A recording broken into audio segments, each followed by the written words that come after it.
In just a couple of days, the Honor Magic V3 will be 1 year old, and I'm pretty sure by now you guys would have already seen what the V5 is capable of doing. But before that, let's revisit how this phone performs for the past year, and if it's still comparable to foldable smartphones in 2025. Now, I've been using this bad boy here as my daily, and it has really been holding up very well against its competitors.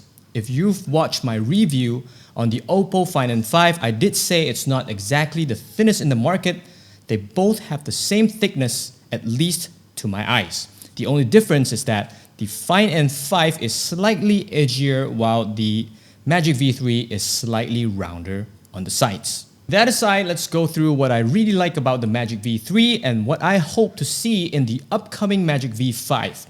By the way, if you're curious to know why it's not V4 instead, Chinese are very superstitious about the number 4 because when pronounced, it sounded similar to something bad.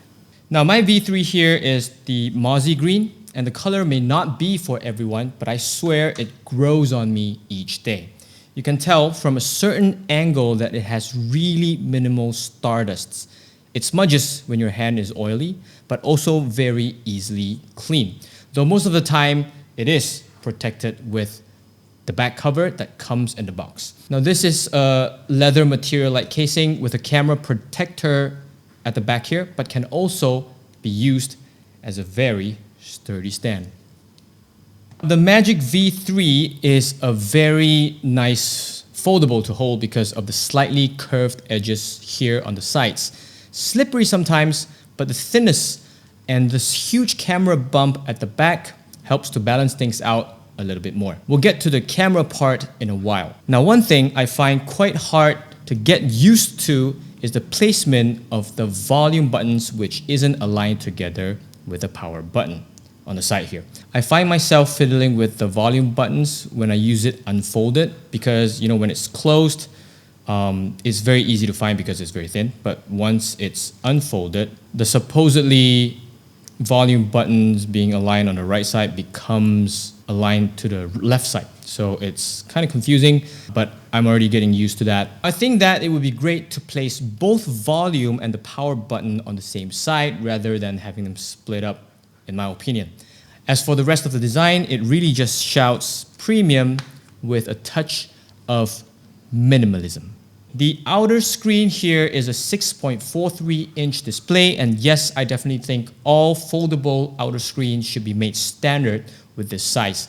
Unlike Samsung's Fold series, I really don't quite understand what took them so long to finally use a proper dimension outer screen in 2025.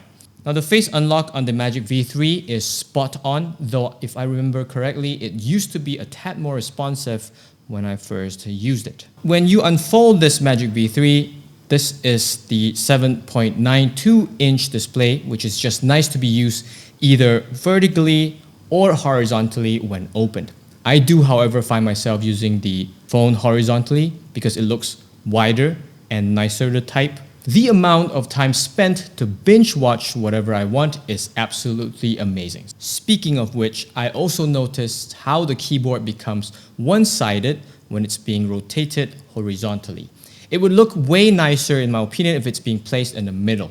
But then again, nothing a software update can't do, and hopefully this is fixed in the upcoming Magic V5. I have quite a bit to say on the Hinge design, though I always find myself just looking at the mirror-like material because it's really pretty. All right, when I unfold it, it doesn't exactly feel like it's fully flat. Sometimes it's even more obvious when there's a case on it.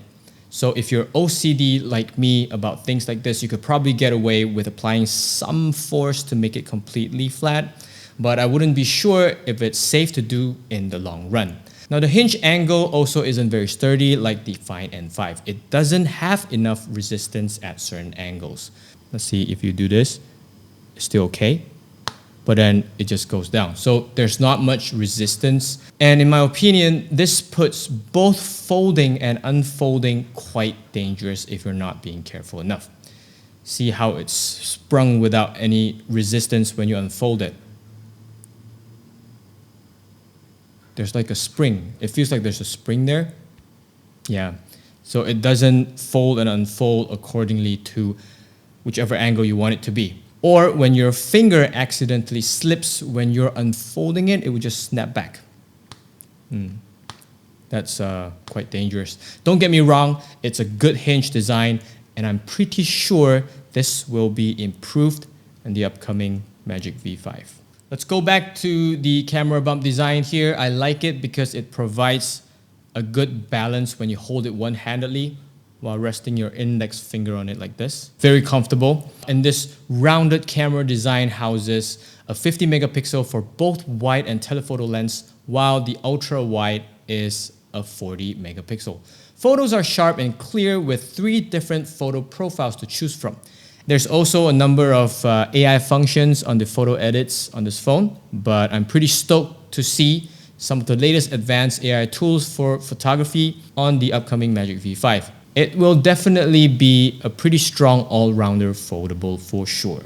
The battery on the Honor Magic V3 performs pretty great despite just being a 5150 milliamp on a foldable, but on average I get more than 5 hours screen on time on heavy usage days, but it also charges very quickly with its 66 watt fast charger, so no complaints there. Super like the latest Magic OS 9 as well. I feel like the software does help optimizes the power management here compared to its previous Magic OS 8, which is already very good to begin with. Overall, I really enjoy what the Honor Magic V3 provides, all from its design to camera capabilities to the battery and software updates. Very, very excited for the upcoming Magic V5 because it's going to be even thinner and lighter than this. Let me know in the comment sections below if you're also using the Magic V3, and are you too looking forward to the launching of the Magic V5 coming really soon? Or what other features or specs you wish to see in the future iteration. Now I'm guessing this year is going to be a super fun race for foldables as well. Don't forget to subscribe on this channel, and let's see if we're able to create a community where everyone gets to discuss and talk about what we love in the tech industry.